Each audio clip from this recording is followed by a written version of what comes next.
ವೀಕ್ಷಕರೇ, ನಿತ್ಯ ವಿಶೇಷ ಕ್ರಮಕ್ಕೆ ಸ್ವಾಗತ.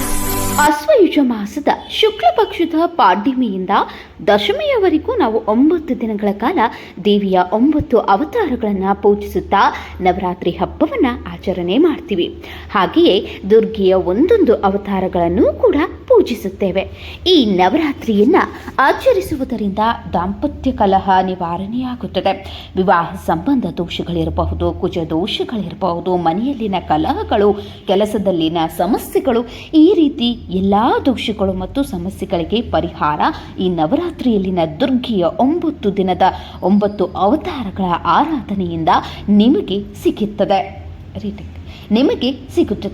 ಇನ್ನು ನವರಾತ್ರಿಯಲ್ಲಿ ಮೊದಲ ದಿನ ನಾವು ಚಂದ್ರ ಗ್ರಹಣದ ಅಧಿಪತ್ಯವನ್ನು ಹೊಂದಿರುವಂತಹ ತಾಯಿ ಶೈಲಪುತ್ರಿಯ ಪೂಜೆಯನ್ನು ಮಾಡುತ್ತೇವೆ.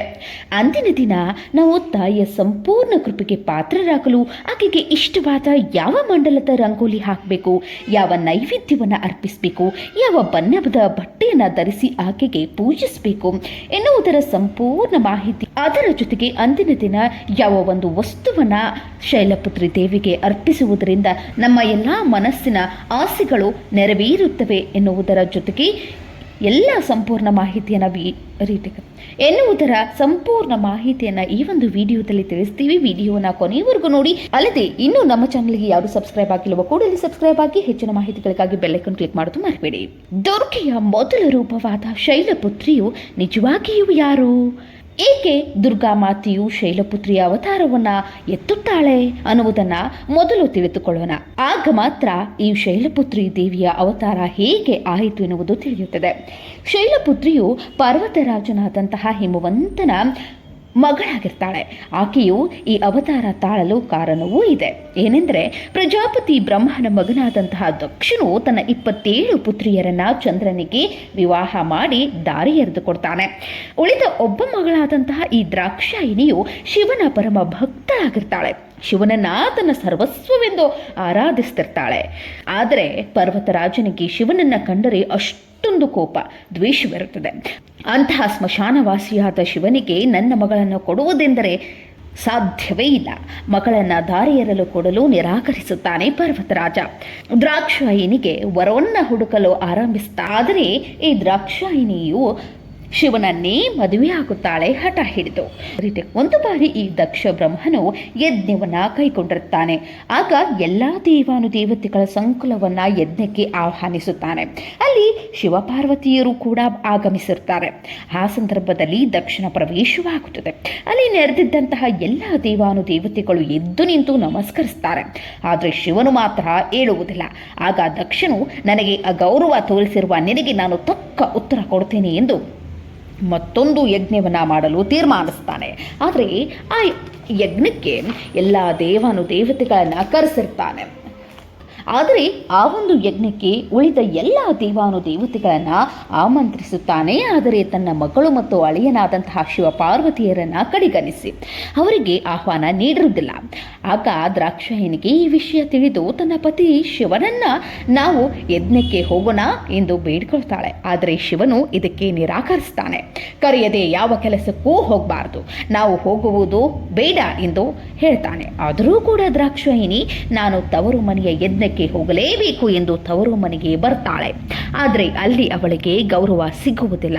ದಕ್ಷನು ಅವಮಾನವನ್ನ ಮಾಡಿ ಕೀಳಾಗಿ ಕಾಣ್ತಾನೆ. ಇದರಿಂದ ನೊಂದುಕೊಂಡ ದ್ರಾಕ್ಷಾಯಿನಿ ಅಲ್ಲಿ ನಡೆಯುತ್ತಿದ್ದ ಯಜ್ಞಕುಂಡಕ್ಕೆ ಹಾರಿ ಪ್ರಾಣ ತ್ಯಾಗ ಮಾಡ್ತಾಳೆ.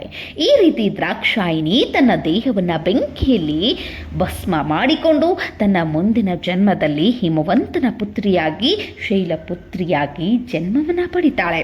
ಶಿವನನ್ನ ಮದುವೆಯಾಗ್ತಾಳೆ ಮತ್ತು ಸತಿ ಎಂಬ ಹೆಸರನ್ನು ಕೂಡ ಈಕೆ ಪಡೆದುಕೊಳ್ಳುತ್ತಾಳೆ. ಹಾಗಾಗಿ ನಾವು ಶೈಲಪುತ್ರಿಯ ಆರಾಧನೆ ಮಾಡುವುದರಿಂದ ನಮ್ಮ ಎಲ್ಲ ಕಷ್ಟಗಳು, ಅನಾರೋಗ್ಯದ ಸಮಸ್ಯೆಗಳು ದೂರವಾಗುತ್ತವೆ. ಈಕೆಯ ರೂಪ ಹೇಗಿರುತ್ತದೆ ಎಂದರೆ, ಋಷಭ ರಾಶಿಯ ಗೂಳಿಯ ಮೇಲೆ ಕುಳಿತಿರುವ ಶೈಲಪುತ್ರಿಯು ಒಂದು ಕೈಯಲ್ಲಿ ಕಮಲ ಮತ್ತೊಂದು ಕೈಯಲ್ಲಿ ತ್ರಿಶೂಲವನ್ನ ಹಿಡಿದು ನವರಾತ್ರಿಯ ಮೊದಲ ದಿನ ಪೂಜೆಯನ್ನ ಸ್ವೀಕರಿಸ್ತಾಳೆ. ಈಕೆಯ ಆರಾಧನೆ ಹಾಗೂ ಪೂಜೆಯಿಂದ ದಾಂಪತ್ಯ ಜೀವನ ಚೆನ್ನಾಗಿರ್ತದೆ.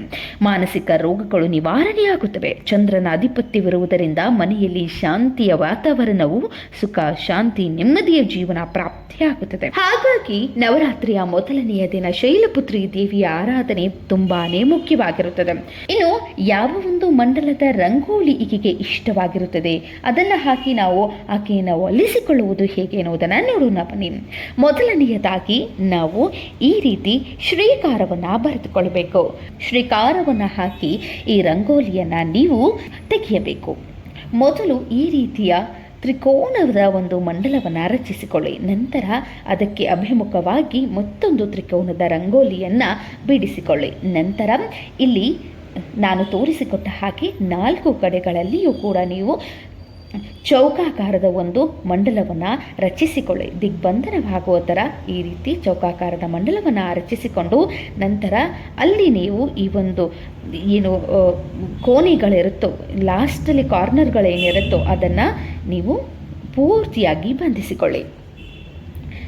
ನಂತರ ಮೇಲ್ಗಡೆ ಮತ್ತು ಕೆಳಗಡೆ ಈ ಒಂದು ಮಧ್ಯದಲ್ಲಿ ನೀವು ತ್ರಿಶೂಲವನ್ನು 2 ಕಡೆ ತ್ರಿಶೂಲದ ಒಂದು ಮೂರ್ತಿಯನ್ನು ರಚಿಸಿ. ನಂತರ ಮೇಲ್ಗಡೆ ಶ್ರೀಂ ಮತ್ತು ಕೆಳಗಡೆಯೂ ಕೂಡ ಶ್ರೀಂ ಅನ್ನುವಂತಹ ಬೀಜಾಕ್ಷರಿ ಮಂತ್ರವನ್ನು, ಮಧ್ಯದಲ್ಲಿಯೂ ಕೂಡ ಶ್ರೀಂ ಅನ್ನುವಂತಹ ಬೀಜಾಕ್ಷರಿ ಮಂತ್ರವನ್ನು ನೀವು ಇಲ್ಲಿ ಬರೆದುಕೊಳ್ಳಿ. ನಂತರ ಇದಕ್ಕೆ ಅರಿಶಿಣ ಕುಂಕುಮ ಹೂವು ಸಮರ್ಪಿಸಿರಿ. ಅದರ ಪಕ್ಕದಲ್ಲಿಯೇ ಶಂಖ ಹಾಗೂ ಚಕ್ರಗಳನ್ನು ಕೂಡ ನೀವು ತೆಗೆದುಕೊಳ್ಳಬೇಕು. ಈ ರೀತಿ ನೀವು ರಂಗೋಲಿಯನ್ನು ಹಾಕಿ ಪೂಜೆ ಮಾಡಬೇಕು. ನೀವು ಕಳಶ ಸ್ಥಾಪನೆ ಮತ್ತು ಘಟಸ್ಥಾಪನೆಯ ನಂತರ ತಕ್ಷಣವೇ ನೀವೇನು ಮಾಡಬೇಕು, ಈ ಒಂದು ರಂಗೋಲಿಯ ಸಂಕಲ್ಪವನ್ನು ಮಾಡಿ ರಂಗೋಲಿಯನ್ನು ಹಾಕಿಕೊಳ್ಬೇಕು. ಹಾಕಿ ಪೂಜೆಯನ್ನು ಮಾಡಬೇಕು. ನಂತರ ಈ ದೇವಿಯ ಸ್ತೋತ್ರವನ್ನು 3 ಬಾರಿ ಹೇಳಬೇಕು. ನಂತರ ಇಲ್ಲಿ ತೋರಿಸುವಂತಹ ಮಂತ್ರವನ್ನು ನೀವು 3 ಬಾರಿ ಹೇಳಿಕೊಳ್ಳಬೇಕು.